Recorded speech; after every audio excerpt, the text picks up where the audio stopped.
Xbox. How's it going? This is Ricardo, and in this video I'll show you how to remove the power button volume circuit board from an Inspiron 13 version 7348.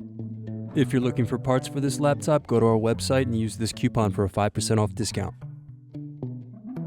First, unscrew and remove bottom base cover.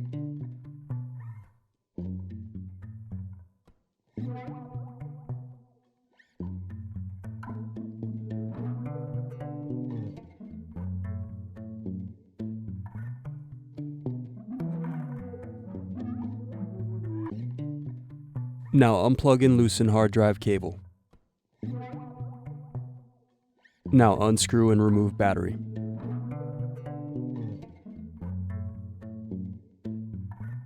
Next, unplug and remove speakers.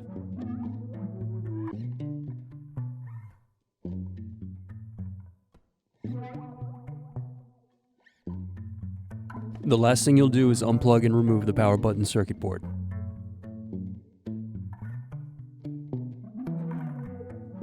These other tutorials. For batteries, click here. For hard drives, click here. For wireless cards, click here. Thanks for watching. If you enjoyed this tutorial, give this video a like and subscribe to our YouTube channel. Check the video description below for links to written tutorials and replacement parts.